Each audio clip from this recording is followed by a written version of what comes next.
So tonight, Muskie Hans is up to no good, and you're watching his Not So Fine Dining. And I am making carp sausage. And what you need to make carp sausage is you need a bunch of carp fillets, number one. You need some pig fat. It said 8 pounds carp fillets to 2 pounds pig fat. I didn't weigh them. It's close enough for me.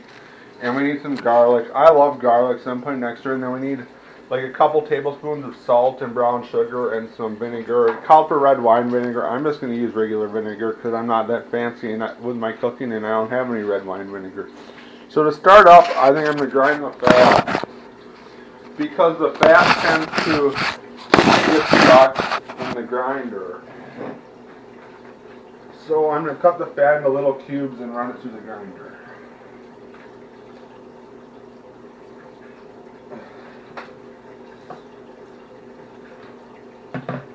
It should be plugged in. Comes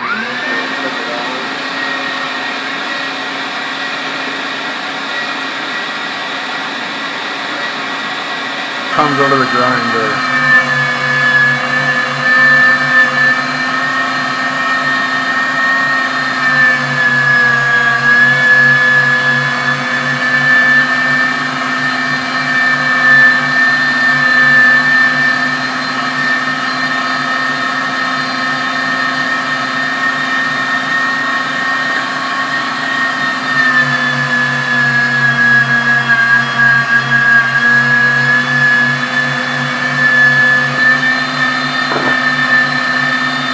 Dicing up the carp into little chunks and running it through.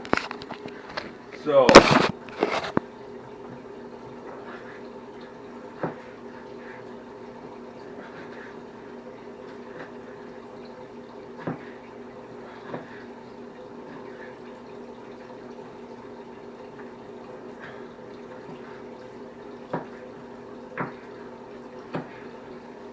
and it's sad that you're supposed to soak this in milk for a few days beforehand, which I did not do, so I don't know how that's going to affect the taste.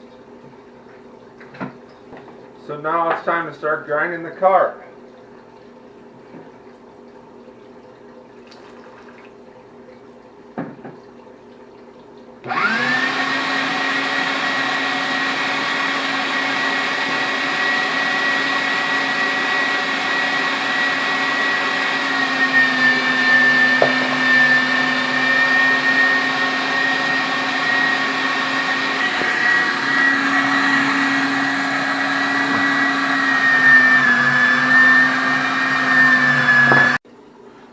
So now we're going to add the seasoning, add some of the dry seasonings to the meat and mix it up, and we're going to run it through the grinder. No, and then we're just going to mix it. Yeah, we'll just mix it up. And then we're going to add the vinegar and we're going to leave it soak for 2 days. So here's what I'm going to do. I'm going to add a teaspoon of red pepper.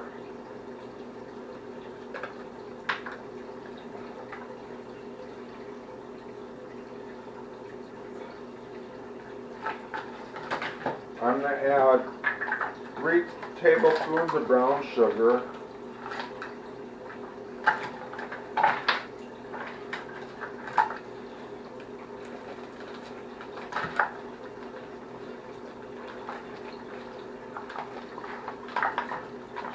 One. And you want to make sure to pack the brown sugar in there like this. Let me make sure we're recording. So I added some crushed red pepper, a teaspoon. I've added 1 tablespoon, now 2, and I'm going to add 1 more tablespoon of brown sugar. And then I'm going to add some table salt. We'll add 2 teaspoons. It didn't call for salt, but I'm going to add salt. That might actually be too salty, but we'll add 2 tablespoons of salt. And then we're going to add 3/4 of a cup of vinegar. And we're using white vinegar as a substitute of red wine vinegar because this is not a recipe that I'm taking very seriously. And then we're going to mix it all up and let it sit in the refrigerator for 3 days.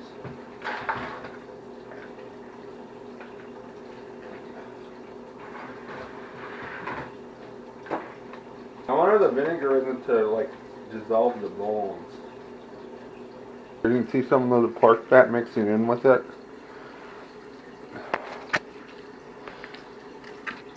We're beating the meat.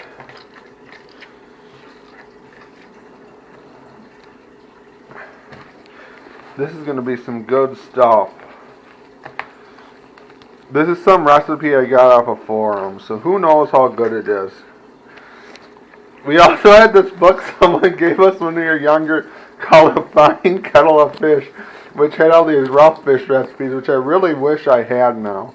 Because I'm pretty sure there was a recipe for this and for carp salmon. So, I'm just basically going to finish mixing it up and then we cover it and put it in the refrigerator for 3 days. I'll see you in 3 days. So this is a continuation of our epic carp sausage recipe, which is going to be the best sausage I've ever had. I've left it soaking in the refrigerator for 48 hours. And I've soaked some sausage casings in water for about a half hour. I have 2 really big casings, which I probably won't need both of, and I have 1 smaller casing. I bought these at Cabela's. I ordered this off Amazon. I didn't realize you could buy them at Cabela's,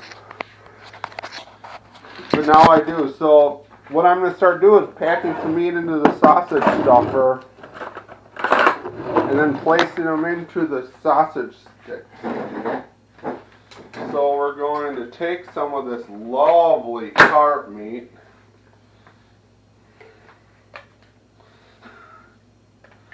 and pack it into here.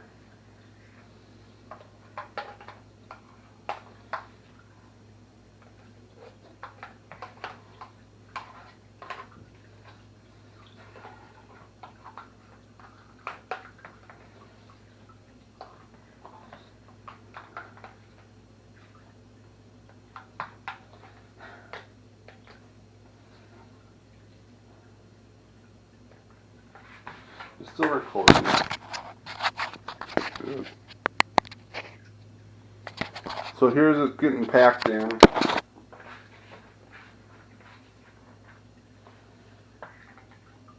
And we're enjoying some Windsor because it's my birthday. And we're having some Windsor and some special carp sausage for my... This is a manual stuffer. I could use my meat grinder. I kind of like using the manual one. So all you do is you screw this in and the meat starts coming up the end, and you want to get it as pack the sausage casing as densely as possible. So now I unloaded the sausage stuffer. So I'm going to loosen it up. Then I'm going to take this out and I'm just going to pack this in there. Get that meat in there nice and dense.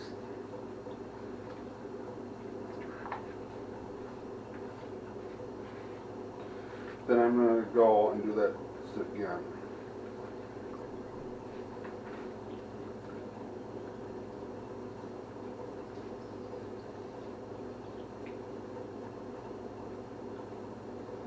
I think we're getting full. So now when the casing is getting to be close to full, you're going to want to just pack it in there. And I don't have any more of the actual string, so I'm just going to use some 50-pound fire line that I have to tie off the end.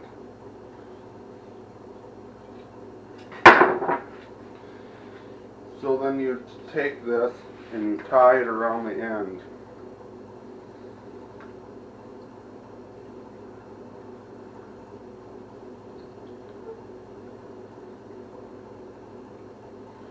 They have special strings. I'm probably going to get criticized on this video. Not that anyone who watches this is going to be normal anyways. Then I just do a couple simple knots to get the sausage in, and then I have my stick of carp sausage. Now time to make a big one. I think I'm going to cut these casings in half because it'll be easier for me to deal with. So my friend called me and distracted me. So what I have done is I put the carp sausage on my grill when it's not burning very well. I just want to get some smoky flavor into it. So I put some chunks of junk wood in there, and I'm just leaving it on here for a little while. Then I don't really want it to cook. I just want to get the smoky flavor. And then I'm going to put it in my oven at like 180. So we're going to take the carp sausage and we're going to finish cooking it in the oven. It looks like it's starting to kind of cook anyways. Yeah, it's starting to get warm. So I think it's getting some smoky flavor. We don't want it to actually cook. We just want to like hear it. So I want to get some smoky flavor in it. But I don't want it to actually cook. That one's coming apart. That's not going to hold. That's some nasty fat. It's definitely starting to cook, which we don't really intend to do. But there's going to be a lot of grease out on that. So we're going to kill the grill. And then we're going to finish it in the oven. Right now, it's going in the oven at 180. Maybe we should open it. That actually smells kind of good. And we're going to leave it in here for probably like an hour or two. We're going to touch it to make sure it's firm. So, I'm getting really impatient with trying this carp sausage. And it's not wanting to seem to firm up nice like sausage should. So we're just going to try some of it and see how it tastes. I've had a decent amount of Windsor, so this might taste a little better than it probably does. So we're going to find out. I should have opened back up the oven. It really shrunk down a lot. I didn't add that much. Holy crap, this is like, this looks like something that I shouldn't say. This just must be some greasy crap. Holy crap, this is super greasy. I didn't even put as much pig fat in as a cow either. That's why it's not thickening up. We're like going to need to eat this with a fork, it's so greasy. See, here's what it looks like. It does not look right.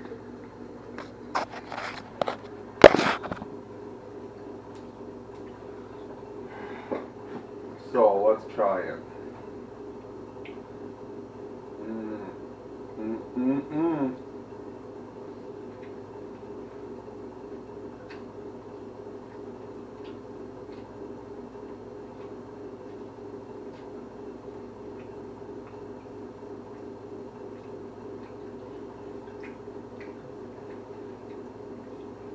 It's not too bad.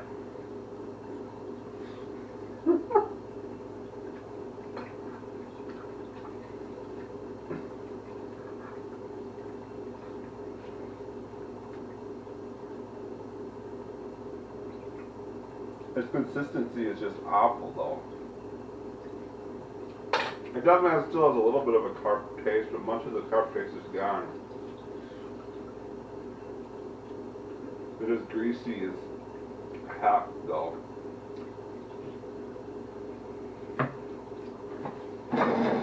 Hopefully it solids up some more. I'm going to turn it off in a little while. Hopefully it dries out more. That's really greasy though. So it's the next morning. Leaving the sausage overnight in my refrigerator definitely firmed it up. Here's what it looks like. We're going to see how it tastes. It probably tastes the same as last night. It always cuts sort of. Let's try it.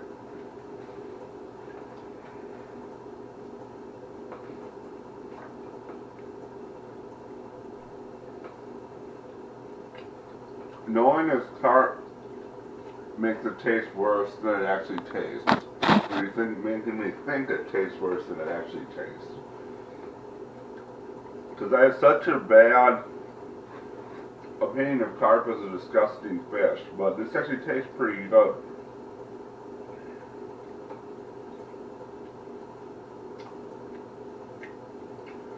It's definitely the best common carp I've ever had. Anyways, this catch and cook turned out pretty good.